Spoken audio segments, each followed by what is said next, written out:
ഇപ്പോഴും നമ്മൾ Kakkanad private bus സ്റ്റാൻഡിൻ്റെ സൈഡിൽ കൂടെ പോകുമ്പോൾ ആദ്യമേ ഓർമ്മ വരുന്നത് ആ സീക്വൻസും ഹവ്വ ഹവ്വ എന്ന് പറയുന്ന പാട്ടെടുത്ത ഒരു ആംബിയൻസും കാര്യങ്ങളൊക്കെയാണ്. അതല്ലാതെ ഇതൊക്കെ കണ്ട് പഠിച്ചിട്ട് അടുത്ത ദിവസം ഒരു സിനിമ സംവിധാനം ചെയ്യുക അങ്ങനത്തെ ആഗ്രഹങ്ങളും ദുരാഗ്രഹങ്ങളും ഒന്നുമില്ല. ചില നല്ല മിടുക്കരായിട്ടുള്ള പ്രേക്ഷകർ അല്പം മുമ്പ് ഒരു ക്യാരക്ടർ പറയുമ്പോൾ മറുപടി ഇവിടുന്ന് നേരത്തെ വിളിച്ച് പറയുമായിരുന്നു. അത് എന്നിട്ട് തിയേറ്ററിൽ മുഴുവൻ ചിരിയായിരുന്നു. അത്രത്തോളം ജഡ്ജ് ചെയ്യാൻ കഴിവുള്ള പ്രേക്ഷകരുണ്ട്, സെൻസ് ഓഫ് ഹ്യൂമറുള്ള പ്രേക്ഷകരുണ്ട്. അപ്പോൾ അത് ക്ലീഷേ യൂഷ്വൽ ഡയലോഗ്സ് ഒക്കെ വന്നു കഴിഞ്ഞാൽ ഇത് പറയും. അങ്ങനെയുള്ള കാര്യം ഇനി വന്നാൽ പ്രേക്ഷകൻ സഹിക്കില്ല. അപ്പോൾ മാർക്കോയിൽ അത് ഏറ്റവും അതിൻ്റെ ഒരു പീക്കാണ്. ഇത്തരം സാധാരണഗതിയിൽ ആരും ചിന്തിക്കുന്നതല്ല, ജഗദീഷിന് കൊടുക്കാൻ പറ്റിയ റോളല്ല ടോണി ഐസക് എന്ന് പറയുന്നത്. പക്ഷേ ഹനീഫ് അദേനി എന്ന സംവിധായകൻ ചിന്തിച്ചു, ഐ എം കോൺഫിഡൻറ്റ് ജഗദീഷ് ചേട്ടന് അത് ചെയ്യാൻ പറ്റും എന്ന് എൻ്റെ അടുത്ത് പറഞ്ഞപ്പോൾ ഞാൻ പറഞ്ഞു ready, I am ready. Cinema കണ്ടിട്ടല്ല ആൾക്കാർ മോശമാണ് അല്ലെങ്കിൽ നന്നാവുന്നത്. ആൾക്കാർ ഓൾറെഡി വന്നെങ്കിൽ ആ രീതിയിൽ ചിലപ്പോൾ ചിന്തിക്കുകയും പ്രവർത്തിക്കുകയും ചെയ്തിട്ടുണ്ടായിരിക്കും. അതിൻ്റെ ഒരു റിഫ്ലക്ഷൻ മാത്രമാണ് നമ്മൾ സിനിമയിൽ കാണിക്കുന്നത്. അതും യഥാർത്ഥ ജീവിതത്തിൽ നടക്കുന്ന കാര്യങ്ങൾ അതേപോലെ തന്നെ ബ്ലേറ്റൻ്റ് ആയിട്ട് നമുക്ക് കാണിക്കാനായിട്ട് സാധിക്കില്ല. കാരണം നമുക്ക് റേറ്റിംഗ് ഉണ്ട്, സെൻസറിങ് ഉണ്ട്. പക്ഷെ സോഷ്യൽ മീഡിയയിൽ നോക്കൂ, ദർ ഇസ് നോ സെൻസറിങ്, ഒന്നുമില്ല.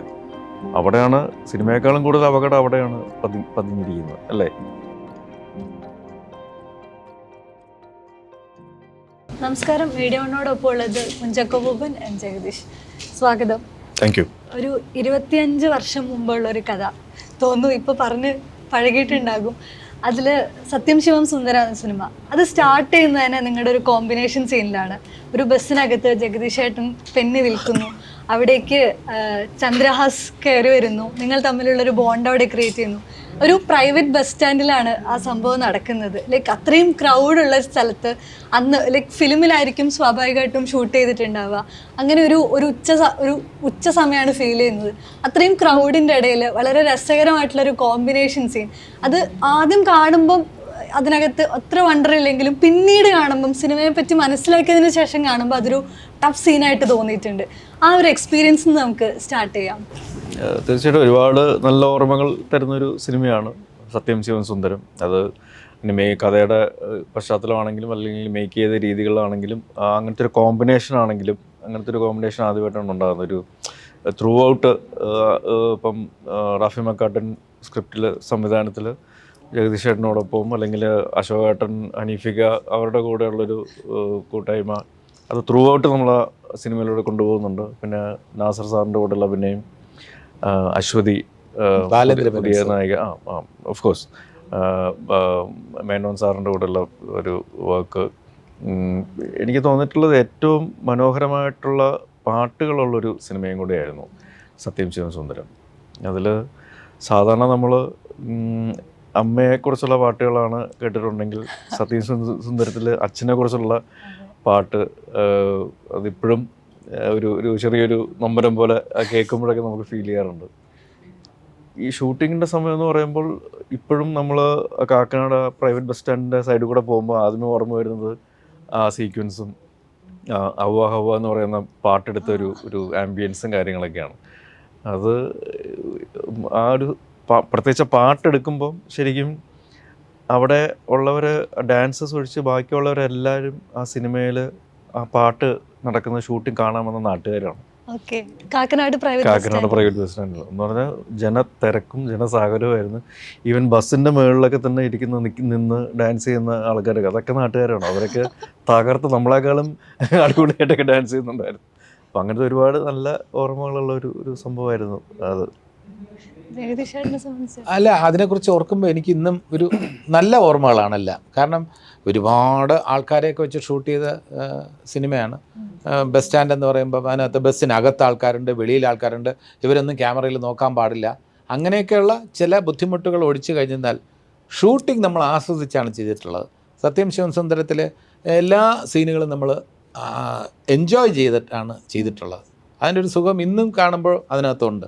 അതിനകത്ത് പിന്നെ ഒരു ക്രിട്ടിക്സ് പറഞ്ഞ ഒരു കാര്യം, അല്പം ശരിയായിട്ടുള്ള ഒരു കാര്യം എന്ന് പറഞ്ഞാൽ കഥ കൂടിപ്പോയി എന്ന് വേണമെങ്കിൽ പറയാം. ഇതിനകത്ത് ഒരുപാട് ട്രാക്ക് കൂടിപ്പോയി. അപ്പോൾ ഒരു കോൺസെൻട്രേഷൻ കുറച്ച് കുറഞ്ഞു എന്ന് ഒഴിച്ചു കഴിഞ്ഞാൽ നല്ല ഇൻട്രസ്റ്റിംഗ് മൊമെൻറ്റ്സ് ഉള്ളൊരു ചിത്രമാണ്. ആ ഷൂട്ടിംഗ് നന്നായിട്ട് നമുക്ക് ആസ്വദിക്കാൻ പറ്റിയിട്ടുണ്ട്. റാഫിയും മെക്കാറ്റിനൊക്കെ ഓരോ സീനും പറഞ്ഞു കഴിയുമ്പോൾ നമ്മൾ സീൻ എൻജോയ് ചെയ്തിട്ട് കട്ട് പറയുമ്പോൾ എല്ലാവരും ചിരിയായിരുന്നു പല സീനുകൾ. അപ്പോൾ അതൊക്കെ നല്ല ഓർമ്മകളാണ്. എനിക്ക് ചെറുപ്പത്തിൽ ഇത് കണ്ട് കരയുന്നതൊക്കെ ഫീൽ ചെയ്തിട്ടുണ്ട്. അയ്യോ എവിടെ എന്നെ വെച്ച് മറന്നു പോവല്ലേ എന്നുള്ളൊരു ഫീല് അത് തന്നിട്ടുണ്ട്. അതിന് ശേഷം എനിക്ക് തോന്നുന്നു ആ സമയത്ത് കുറച്ചുകൂടെ ക്രൗഡിൽ തന്നെ സിനിമാ ചിത്രീകരണങ്ങൾ ഉണ്ടായിരുന്നു. അത് പിന്നീട് സ്റ്റുഡിയോകളിലേക്ക് ഒതുങ്ങുന്നുണ്ട്. ഇപ്പോൾ വീണ്ടും അത് സജീവം. ഇപ്പോൾ ഓഫീസറിൻ്റെ ട്രെയിലറിൽ ഈ എടപ്പള്ളിയിലൂടെ ഓടുന്ന സീനുകളൊക്കെ കാണുന്നുണ്ട്. ഈ ഔട്ട്ഡോർസ് അല്ലെങ്കിൽ ക്രൗഡിൻ്റെ ഇടയിലേക്ക് വരുന്ന ചിത്രീകരണങ്ങൾ ഭയങ്കര ഡിഫിക്കൽട്ടായിട്ട് ഫീൽ ചെയ്യാറുണ്ടോ? ഒരു പരിധി വരെ തീർച്ചയായിട്ടും. ക്യാമറയിലേക്ക് ആൾക്കാർ നോക്കാൻ പാടില്ല, അല്ലെങ്കിൽ ആർട്ടിസ്റ്റുകളാണെന്നുള്ള മനസ്സിലാക്കിയിട്ടുള്ള റിയാക്ഷൻസ് പാടില്ല. അങ്ങനെ ഒരുപാട് ഒരു ഹിൻഡ്രൻസുകളുണ്ട്, പ്രാക്ടിക്കൽ ബുദ്ധിമുട്ടുകളുണ്ട്. പക്ഷെ ഇപ്പം ഒരു ഗുണം എന്ന് വെച്ചാൽ ക്യാമറ എവിടെ വയ്ക്കുക, എവിടെയാണ് ഇരിക്കുന്നത് എന്നുള്ളത് ചിലപ്പോൾ ആൾക്കാർക്ക് മനസ്സിലാക്കാൻ പാടായിരിക്കും. പിന്നെ ചിലപ്പം ആ സ്പോട്ടിൽ പെട്ടെന്ന് ഇറങ്ങിയിട്ടായിരിക്കും നമ്മൾ ഈ പറഞ്ഞ ഒരു ഓട്ടവും കാര്യങ്ങളൊക്കെ നടന്നത്. അപ്പോൾ ആൾക്കാർക്കൊന്നും മനസ്സിലാവില്ല. പിന്നെ അപ്പോൾ ആ സമയത്തേക്ക് നമ്മൾ ആ ഷോട്ടും കാര്യങ്ങളൊക്കെ എടുത്ത് ഫിനിഷ് ചെയ്തിട്ടുണ്ടാവും. പക്ഷെ എന്നാലും പൊതുവെ ആൾക്കാർ സിനിമ മേക്കിങ് ഓപ്പൺ സ്പേസിലേക്ക് വരുമ്പോൾ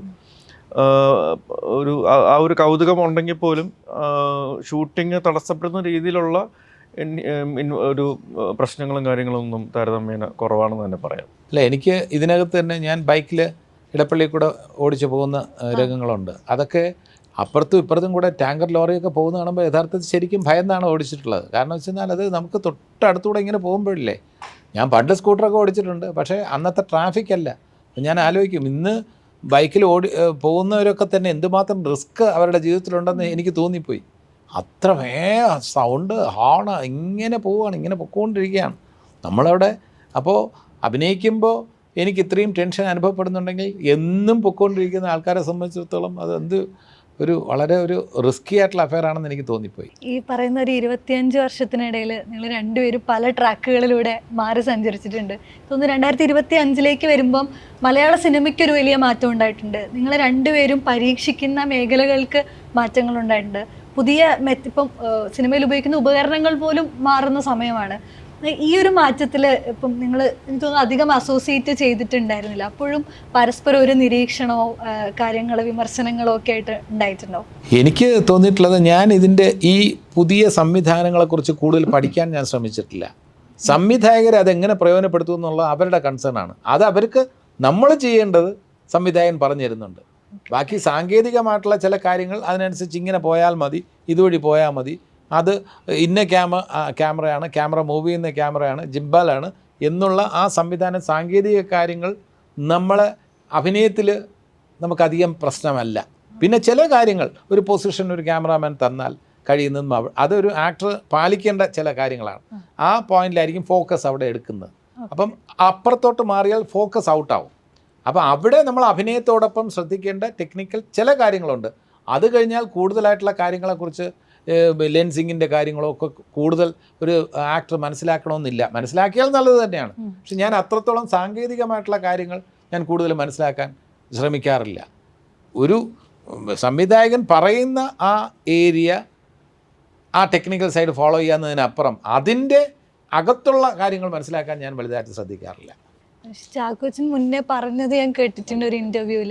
ഇപ്പം സിനിമയുടെ മാറ്റത്തിനനുസരിച്ച് ഇപ്പോൾ കൂടുതൽ സമയം ഒരു സിനിമയുടെ കൂടെ യാത്ര ചെയ്യാൻ ശ്രമിച്ചിട്ടുണ്ടെന്ന് പറഞ്ഞിട്ടുണ്ട്. അതായത് സിനിമയിൽ ഒഴിവ് കിട്ടുമ്പോഴൊക്കെ എഡിറ്റിംഗ് പോയി കാണുക, അതിൻ്റെ പ്രൊമോഷൻ ആക്ടിവിറ്റികളിലൊക്കെ ഒരു ഹൈ കണ്ടെത്തുക, അതിൻ്റെ കൂടെ ഒരു ഷൂട്ടിംഗ് കഴിഞ്ഞതിന് ശേഷം അതിൻ്റെ കൂടെ ട്രാവൽ ചെയ്യാൻ ശ്രമിക്കാറുണ്ട്. ഇപ്പോൾ അതാണ് വന്നിട്ടുള്ളൊരു മാറ്റം എന്ന് പറഞ്ഞിട്ടുണ്ട്. അത് എത്രത്തോളം ഹെൽപ്പ് ചെയ്യുന്നുണ്ട്? ഇല്ല, അത് ഹെൽപ്പ് ചെയ്യുന്നതിനേക്കാൾ ഉപരി അത് ഞാൻ ഇഷ്ടപ്പെടുന്ന ഒരു പ്രോസസ്സായിട്ട് എൻജോയ് ചെയ്യുന്നതുകൊണ്ടാണ്. അതല്ലാതെ ഇതൊക്കെ കണ്ട് പഠിച്ചിട്ട് അടുത്ത ദിവസം ഒരു സിനിമ സംവിധാനം ചെയ്യുക അങ്ങനത്തെ ആഗ്രഹങ്ങളും ദുരാഗ്രഹങ്ങളും ഒന്നുമില്ല. ഇത് ഇത്രയും നാൾ സിനിമയിലുണ്ടായിട്ട് ഇതെന്താണ് സംഭവിക്കുന്നതെന്ന് അറിയാനുള്ളൊരു ആഗ്രഹത്തിന് പുറത്ത് മാത്രമാണ് അങ്ങനത്തെ ടെക്നിക്കൽ ഒരു പോസ്റ്റ് പ്രൊഡക്ഷൻ്റെ കാര്യങ്ങൾ ഞാൻ ചെന്ന് നോക്കുക എന്നുള്ളതല്ല. അല്ലാതെ ഇത് കണ്ട് പഠിക്കുക അല്ലെങ്കിൽ അഭിപ്രായങ്ങൾ പറയുക അങ്ങനെയൊന്നുമില്ല. അത് എൻ്റയർലി ഒരു ക്രിയേറ്റേഴ്സ് ഫ്രീഡം കാര്യങ്ങളൊക്കെയാണ്. അതല്ല അതിൽ അനാവശ്യമായിട്ട് ഇടപെടാനായിട്ട് ഞാൻ പോകാറില്ല. ഓഫ് കോഴ്സ് പിന്നെ പ്രൊമോഷൻ ആക്ടിവിറ്റീസ് എന്തായാലും നമ്മൾ ചെയ്യേണ്ട ഒരു കാര്യമാണ്. അത് തിയേറ്ററുകളിലേക്ക് വരുന്നതിന് മുമ്പ് ആൾക്കാരിലേക്ക് ഇത് വരുന്നുണ്ടെന്ന് അറിയിക്കാനായിട്ടുള്ള ഒരു ഉത്തരവാദിത്വം, റെസ്പോൺസിബിലിറ്റി ഉണ്ട്. അത് ഉറപ്പായിട്ടും അതിൻ്റെ കൂടെ ഉണ്ടാവും. ഈ പറഞ്ഞ മാറ്റത്തിനൊപ്പം തന്നെ 2024 തന്നിട്ടുള്ളൊരു സംഭാവന വലുതാണ് മലയാള സിനിമയെ സംബന്ധിച്ചിടത്തോളം. കോടി ക്ലബിലേക്ക് ഒരുപാട് സിനിമകൾ വരുന്നു. ഈ പറയുന്ന സിനിമകൾക്കൊക്കെയും ഒരു പ്രത്യേക സ്വഭാവമില്ല. പല സ്വഭാവത്തിൽ പല ഓണറുകളിലുള്ള പല ട്രീറ്റ്മെൻറ്റുകൾ പരീക്ഷിച്ചിട്ടുള്ള ചിത്രമാണ് ഈ കോടി ക്ലബ്ബുകളിലൊക്കെ എത്തുന്നത്. അതേസമയം തന്നെ പല സിനിമകളും നമ്മൾ എക്സ്പെക്ട് ചെയ്യുന്ന അത്രയും വന്നിട്ടില്ല എന്നുള്ള ക്രിറ്റിസിസംസും വരുന്നുണ്ട്. ഈ ഒരു ആവറേജ് സിനിമയിൽ സാറ്റിസ്ഫൈഡ് അല്ലാത്ത ഒരു പ്രേക്ഷക സമൂഹമാണ് പുറത്ത് വെയിറ്റ് ചെയ്യുന്നത്. തീർച്ചയായിട്ടും ഉണ്ടാവും. കാരണം ഒരു പ്രേക്ഷകൻ കൊടുക്കുന്ന കാശിന് വാല്യൂ കിട്ടണം. അത് കാശിന് മാത്രമല്ല, അവൻ അതിനു വേണ്ടി കൊടുക്കുന്ന സമയത്തിൻ്റെ വിലയുണ്ട്. അപ്പം ആ കൊടുക്കുന്ന സമയത്തിനും കാശിനും നമ്മൾ റെസ്പോൺസിബിളാണ്. അപ്പോൾ അവൻ എക്സ്പെക്റ്റ് ചെയ്യുന്ന ഒരു എൻ്റർടൈൻമെൻറ്റ് വാല്യൂ അതിന് മേളിൽ കൊടുക്കാനായിട്ടാണ് നമ്മളെപ്പോഴും ശ്രമിക്കാറുള്ളത്. അപ്പോൾ അത് കൊടുക്കുക എന്നുള്ളത് നമ്മളൊരു റെസ്പോൺസിബിലിറ്റിയാണ്. അത് ചിലത് ആ രീതിയിൽ അത് ജാക്ക് പോട്ട് ഹിറ്റ് ചെയ്യും, അല്ലാത്തത് ഈ പറയുന്ന പോലെ ഒന്നുമല്ലാതായി മാറി. ഇപ്പോൾ ഇടയ്ക്കൊരു ആവറേജ് എന്ന് പറയുന്നൊരു ക്രൈറ്റീരിയ ഇപ്പോൾ സിനിമകളിലില്ല എന്ന് നമുക്ക് കാണാനായിട്ട് സാധിക്കാറുണ്ട്. ഈവൻ ആൾക്കാർ കാണുന്നതിൻ്റെ ഒരു തിയേറ്ററിലേക്ക് വരുന്ന കാര്യങ്ങളാണെങ്കിലും അല്ലെങ്കിൽ അതിൻ്റെ ഒരു കളക്ഷൻസിൻ്റെ കാര്യങ്ങളാണെങ്കിലും ഇപ്പോൾ രണ്ട് എക്സ്ട്രീംസ് മാത്രമേ ഉള്ളൂ എന്ന് വേണമെങ്കിൽ നമുക്കിപ്പോൾ പറയാനായിട്ട് സാധിക്കും. അപ്പോൾ അതുകൊണ്ട് തിയേറ്ററിൽ അടിക്കുക, അതിന് വേണ്ടിയിട്ടുള്ള മാക്സിമം എഫേർട്ട് എടുക്കുക, അത് തന്നെ ഇപ്പോൾ വേറെ വഴിയില്ല.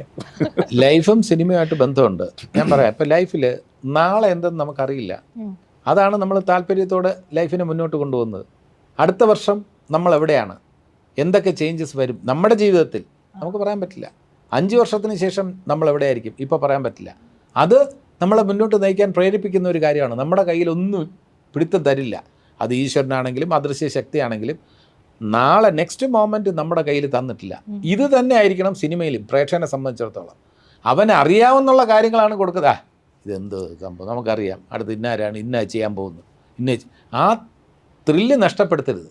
അടുത്തത് എന്തെന്ന് അവൻ കാൽക്കുലേറ്റ് ചെയ്ത് വയ്ക്കുന്നതല്ല ക്ലൈമാക്സ് എങ്കിൽ അവന് ഇഷ്ടപ്പെടും, അവൻ ഹാപ്പി ആയിട്ട് പോകും. നമ്മളെ പറ്റിച്ച് എന്നുള്ളത് നേരെ വിളിച്ച് അവൻ ഇവൻ ഇത് പറയും. ചില നല്ല മിടുക്കരായിട്ടുള്ള പ്രേക്ഷകർ അല്പം മുമ്പ് ഒരു ക്യാരക്ടർ പറയുമ്പോൾ മറുപടി ഇവിടുന്ന് നേരത്തെ വിളിച്ച് പറയുമായിരുന്നു. അത് എന്നിട്ട് തിയേറ്ററിൽ മുഴുവൻ ചിരിയായിരുന്നു. അത്രത്തോളം ജഡ്ജ് ചെയ്യാൻ കഴിവുള്ള പ്രേക്ഷകരുണ്ട്, സെൻസ് ഓഫ് ഹ്യൂമറുള്ള പ്രേക്ഷകരുണ്ട്. അപ്പോൾ അത് ക്ലീഷേ യൂഷ്വൽ ഡയലോഗ്സ് ഒക്കെ വന്നു കഴിഞ്ഞാൽ ഇത് പറയും. അങ്ങനെയുള്ള കാര്യം ഇനി വന്നാൽ പ്രേക്ഷകൻ സഹിക്കില്ല. അവൻ കഥാഗതിയിൽ പുതുമ വേണം, പ്രഡിക്റ്റബിൾ ലൈനിൽ പോകാൻ പാടില്ല.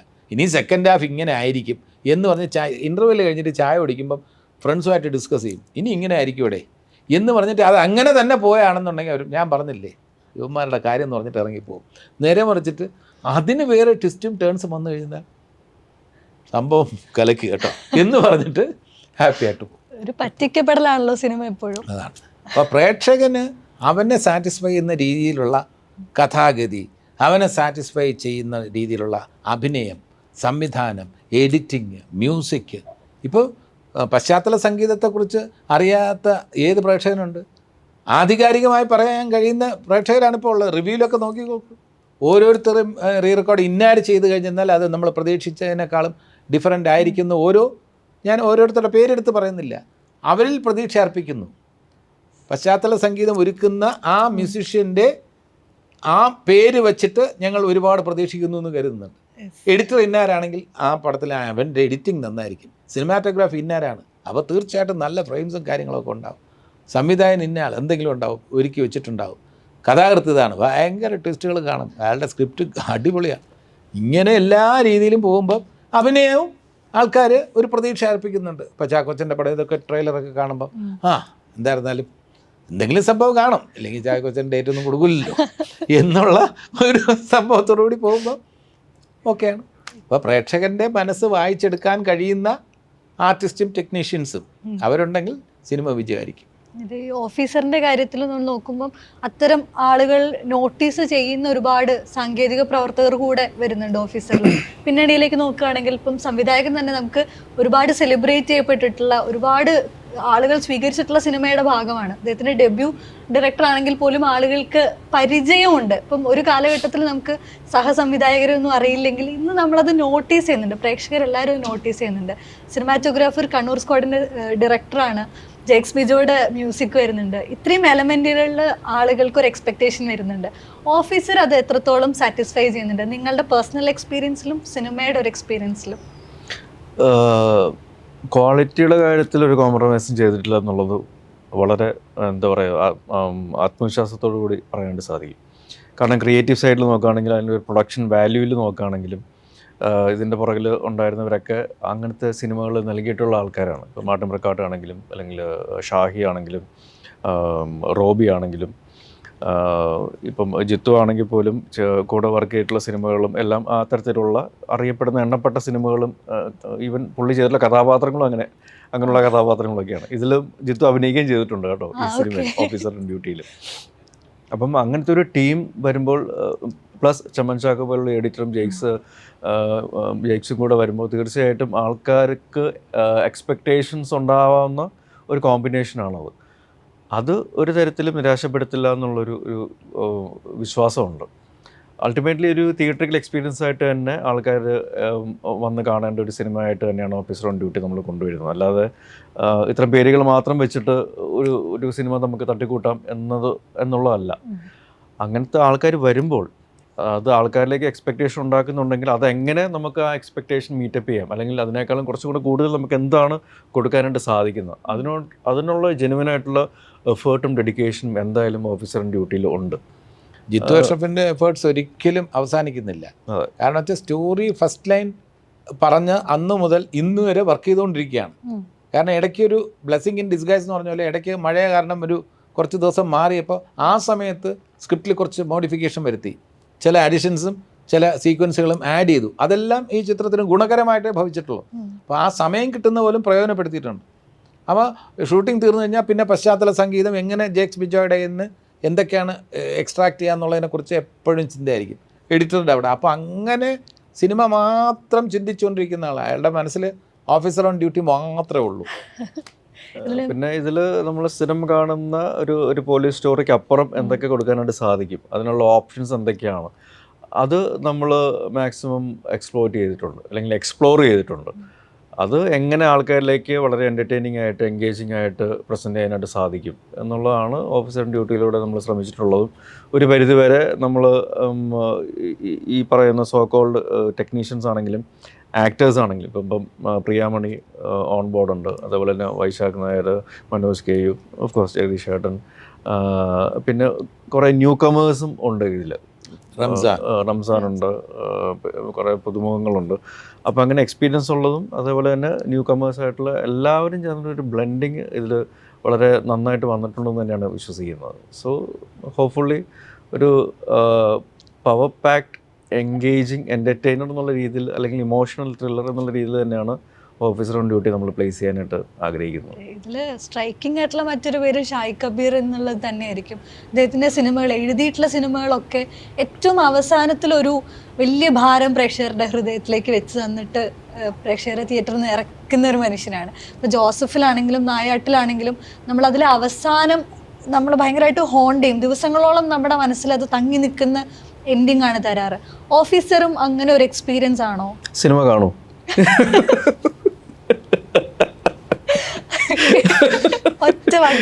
അല്ല, തിയേറ്ററിൽ നിന്ന് ഇറങ്ങുമ്പോൾ മാത്രമല്ല, ഇതിൽ ഒരു പടി മുകളിലാണ്. തിയേറ്ററിൽ നിന്ന് ഇറങ്ങുമ്പോൾ മാത്രമല്ല, പല ഘട്ടങ്ങളിലും നമുക്ക് ഫീലിംഗ് ഉണ്ടാവും. ഇൻ്റർവെല്ലിൽ ഇറങ്ങുമ്പോഴും ഫീലിംഗ് ഉണ്ടാവും.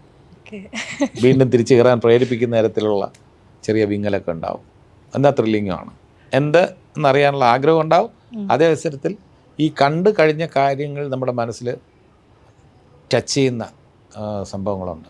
ഈ ത്രില്ലറുകളുടെ കാര്യത്തിൽ എടുത്തു കഴിഞ്ഞാൽ ഇപ്പം അഞ്ചാം പാതിര എന്ന് പറയുന്ന സിനിമ ചാക്കോച്ചൻ്റെ കരിയറിൽ തന്നെ ഒരു ലാൻഡ്മാർക്ക് സിനിമയാണ്. അതിനൊപ്പം തന്നെ മലയാള സിനിമയിൽ തന്നെ അതുണ്ടാക്കിയിട്ടുള്ള ഒരു ഷിഫ്റ്റ് ഡിഫറെൻ്റ് ആണ്.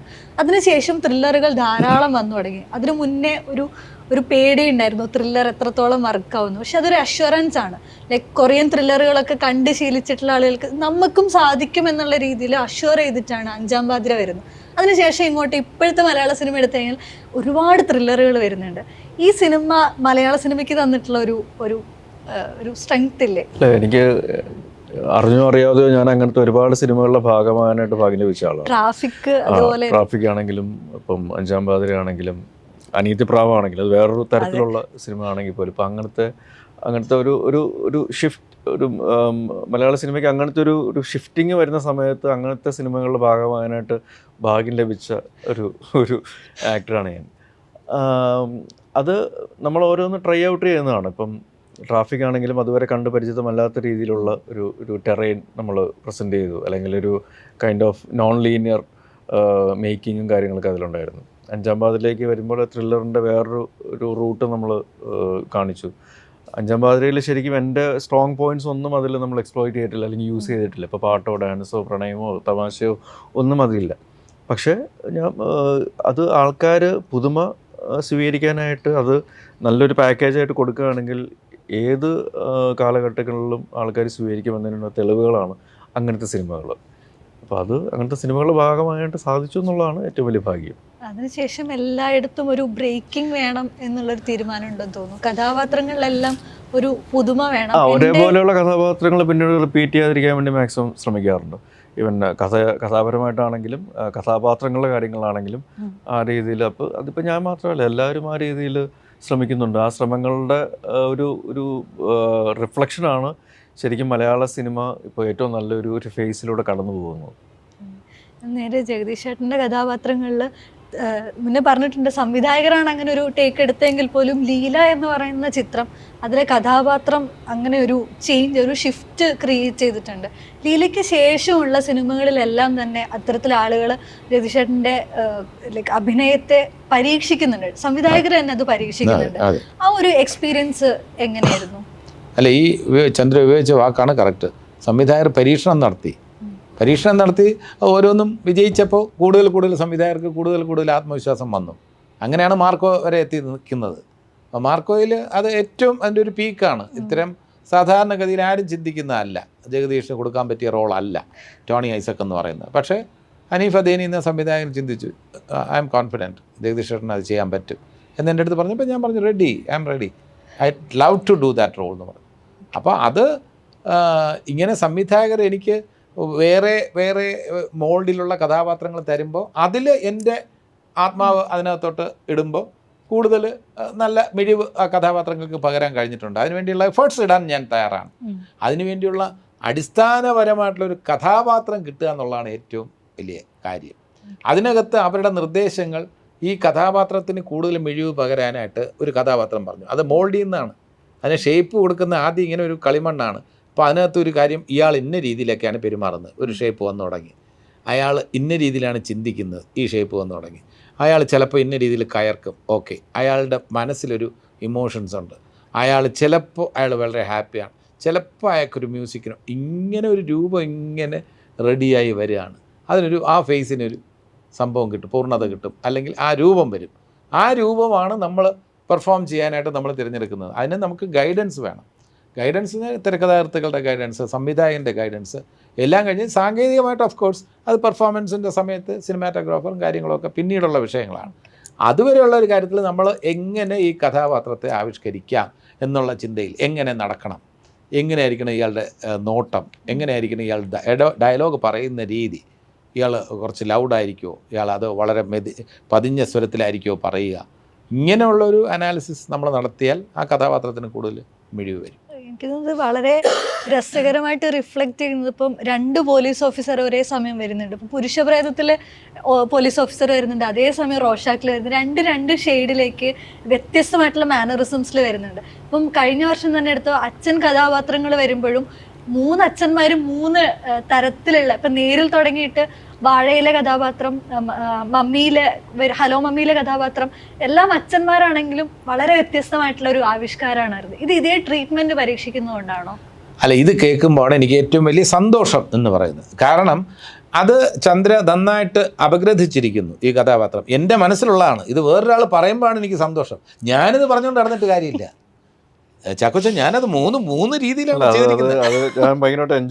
അതാണ് പറഞ്ഞത്. ഇത് 3 പറഞ്ഞു. ഞാനിത് എൻ്റെ മനസ്സിലുള്ളതാണ്. എനിക്കിതിൽ വിഷമം തോന്നിയ ഒരു കാര്യം പറഞ്ഞുതരാം.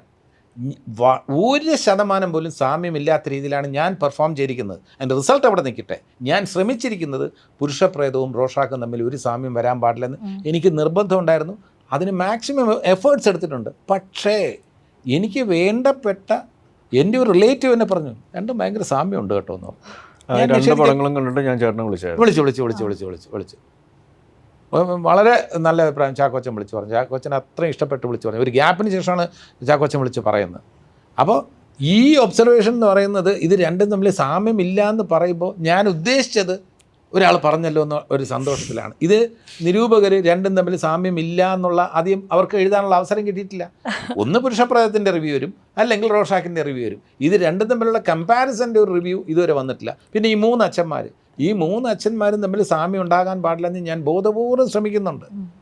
ഇതിനകത്ത് വരുന്ന എൻ്റെ കഥാപാത്രം, ഈ ചാക്കോച്ചൻ്റെ കൂടെ വരുന്ന കഥാപാത്രം ഈ അടുത്ത കാലത്ത് അവതരിപ്പിച്ച കഥാപാത്രത്തിൽ നിന്നും വ്യത്യസ്തനാകണം എന്നെനിക്ക് നിർബന്ധമുണ്ട്. അതിനുവേണ്ടി ഞാൻ എഫേർട്സ് എടുത്തിട്ടുണ്ട്. ഇനി റിവ്യൂ വരാൻ കാത്തിരിക്കുന്നു. റിവ്യൂ വരുമ്പോൾ എനിക്ക് എന്ത് പറയുമെന്ന് എനിക്കറിയില്ല.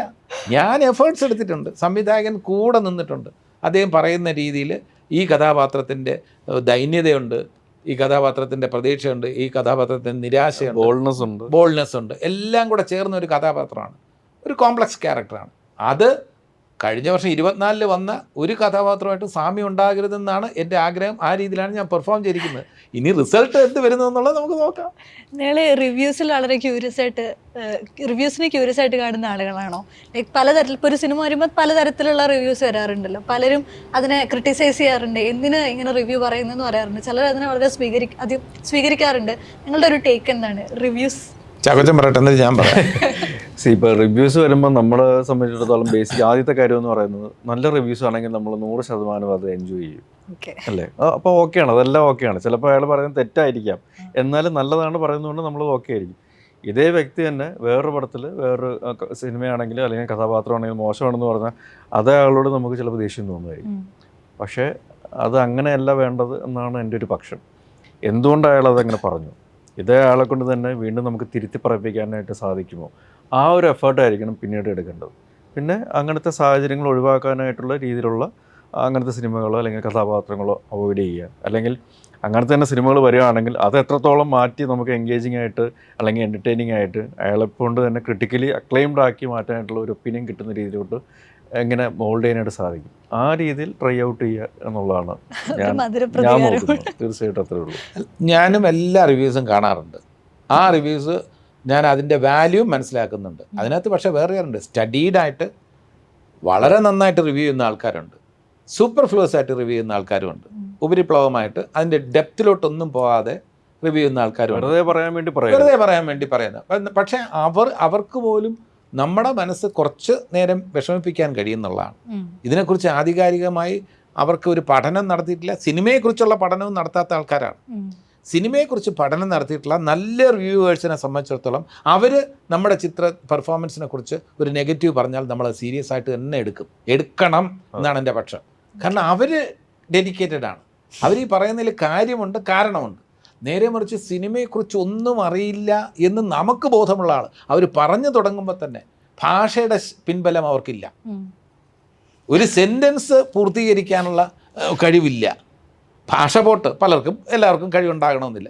ഭാഷയുടെ പരിമിതി, അറിവിൻ്റെ പരിമിതി, ഇങ്ങനെയുള്ളവർ പോലും വന്നിട്ട് ജഗദീഷ് പരമ ഓറായി എന്ന് പറഞ്ഞാൽ കുറച്ച് നേരം നമ്മളെ വേദനിപ്പിക്കാൻ കഴിയും. പക്ഷേ അത് നമ്മൾ മറക്കും. കാരണം ഇത് എന്നെ സംബന്ധിച്ചിടത്തോളം ഞാൻ ജി ശങ്കരപ്പിള്ള സാറിൻ്റെ സംവിധാനത്തിൽ സാകേതം എന്ന നാടകത്തിൽ ലക്ഷ്മണനായിട്ട് അഭിനയിക്കുമ്പോൾ ഞാൻ നന്നായിട്ട് അഭിനയിച്ചു എന്നാണ് എൻ്റെ വിശ്വാസം. പക്ഷേ ജയചന്ദ്രൻ നായർ സാർ അദ്ദേഹം നമ്മളെ വിട്ട് പിരിഞ്ഞു. അദ്ദേഹം എഴുതിയ റിവ്യൂ എന്ന് പറയുന്നത് ജ്യേഷ്ഠനെ കാട്ടിലേക്ക് അയക്കുന്നതിൽ കുപിതനായി വരുന്ന ജഗദീഷ് കുമാറിൻ്റെ ലക്ഷ്മണൻ മടല് മൂരി വരുന്ന തനി സ്റ്റണ്ട് നായകന്മാരെ അനുസ്മരിപ്പിച്ചു. അപ്പോൾ അത്തരം നിരൂപണങ്ങൾ കണ്ട് വളർന്ന ഒരാളാണ് ഞാൻ. അപ്പോൾ അതുകൊണ്ട് എനിക്ക് നിരാശയില്ല. പക്ഷേ നമ്മൾ എടുക്കുന്ന എഫേർട്സിനെ അംഗീകരിച്ചാൽ സന്തോഷം, അംഗീകരിച്ചില്ലെങ്കിൽ വിഷമമില്ല. പക്ഷേ എഫേർട്സിനെ താഴ്ത്തി പറഞ്ഞാൽ കുറച്ച് കൂടുതൽ വിഷമം തോന്നും. നമ്മൾ എഫേർട്സ് എടുത്തില്ല എന്ന് പറയരുത്. നമ്മൾ എഫേർട്സ് എടുത്തിട്ടുണ്ട്. അതിൽ വിജയിച്ചോ വിജയിച്ചില്ലെന്ന് പ്രേക്ഷകർ പറഞ്ഞോട്ടെ, അവരുടെ ഇഷ്ടം. പക്ഷേ നമ്മൾ എഫേർട്സ് എടുത്തില്ല എന്ന് മാത്രം പറയരുത്. ആ എഫേർട്സിൻ്റെ ഇന്നെന്നല്ല, എല്ലാ കാലത്തും അതിനുവേണ്ടി പരമാവധി ശ്രമിച്ചിട്ടുള്ള ഒരു നടനാണ് ഞാൻ. എൻ്റെ റോൾ ഏതെങ്കിലും ഒക്കെ പരാജയപ്പെട്ടിട്ടുണ്ടെങ്കിൽ അതിൻ്റെ പോരായ്മയായിരിക്കാം. പക്ഷേ ഞാൻ എഫേർട്സ് എടുക്കാത്തതുകൊണ്ടാണെന്ന് പറയുന്നത്, അത്രേ ഉള്ളൂ. ഇതിൻ്റെ കൂടെ തന്നെ വരുന്ന ഒരു ചർച്ചകളിൽ ഇപ്പം സമീപകാലത്ത് നമ്മുടെ സമൂഹത്തിൽ തന്നെ ഉണ്ടാകുന്ന ഒരുപാട് കൊലപാതകങ്ങൾ വരുന്നുണ്ട്, ഒരുപാട് അക്രമങ്ങൾ ഉണ്ടാകുന്നുണ്ട്. ഇപ്പോൾ റാഗിങ് ഉൾപ്പെടെയുള്ള വലിയ വിഷയങ്ങൾ നമ്മൾ ചർച്ച ചെയ്തുകൊണ്ടിരിക്കുന്നുണ്ട്. ഇതൊക്കെ പറയുമ്പോഴും ഇതിനൊരു അക്കൗണ്ടബിലിറ്റി സിനിമയ്ക്ക് കൂടെ നൽകുന്നുണ്ട്. ഇപ്പോൾ വരുന്ന സിനിമകൾ വയലൻസ് പ്രോത്സാഹിപ്പിക്കുന്ന സിനിമകളാണ്, അല്ലെങ്കിൽ വയലൻ്റ് ആയിട്ടുള്ള ആക്ടിവിറ്റികളെ നോർമലൈസ് ചെയ്യുന്ന സിനിമകളാണ് എന്ന് പറയുന്നത്. അതേസമയം മറ്റൊരു വിഭാഗം പറയുന്നത് ഇതിൻ്റെ മുഴുവൻ ഉത്തരവാദിത്വം സിനിമയ്ക്ക് നൽകാൻ പറ്റില്ല, സ്വാഭാവികമായിട്ടും സമൂഹം എന്ന് പറയുന്ന എല്ലാവരെയും കൂടി ഉൾക്കൊള്ളുന്നത് കൂടെയാണല്ലോ.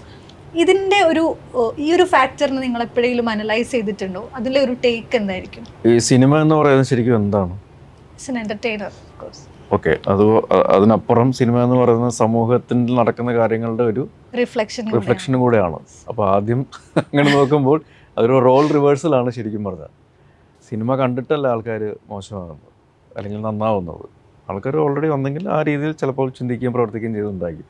അതിൻ്റെ ഒരു റിഫ്ലക്ഷൻ മാത്രമാണ് നമ്മൾ സിനിമയിൽ കാണിക്കുന്നത്. അതും യഥാർത്ഥ ജീവിതത്തിൽ നടക്കുന്ന കാര്യങ്ങൾ അതേപോലെ തന്നെ ബ്ലേറ്റൻ്റ് ആയിട്ട് നമുക്ക് കാണിക്കാനായിട്ട് സാധിക്കില്ല. കാരണം നമുക്ക് റേറ്റിംഗ് ഉണ്ട്, സെൻസറിങ് ഉണ്ട്. പക്ഷെ സോഷ്യൽ മീഡിയയിൽ നോക്കൂ, ദർ ഇസ് നോ സെൻസറിങ്, ഒന്നുമില്ല. അവിടെയാണ് സിനിമയെക്കാളും കൂടുതൽ അപകടം അവിടെയാണ് പതിഞ്ഞിരിക്കുന്നത്, അല്ലേ? അപ്പോൾ നമ്മൾ അങ്ങനത്തെ കാര്യങ്ങളിലോട്ടാണ് നമ്മൾ ആദ്യം ശ്രദ്ധ കൊടുത്ത് തിരുത്തേണ്ടത് അല്ലെങ്കിൽ ശരിയാക്കേണ്ടത്. ബേസിക്കലി നമ്മുടെ കുട്ടികളെ വളർത്തുന്ന രീതിയിൽ നിന്നും തന്നെ തുടങ്ങണം. Starts from home.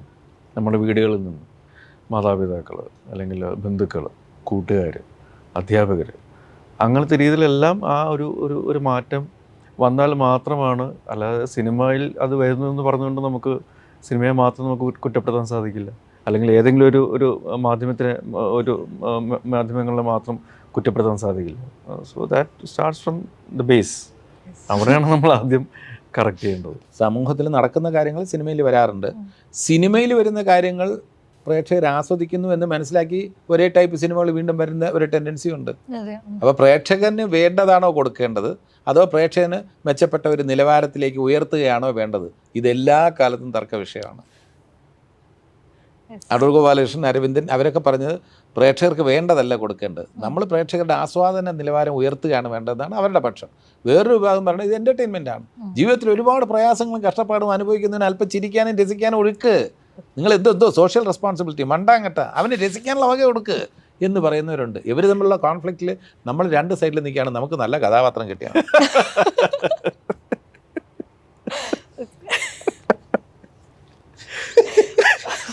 ഓഫീസിൽ ഇതെല്ലാം ഉണ്ടെന്നാണ് ഞങ്ങൾ വിശ്വസിക്കുന്നത്.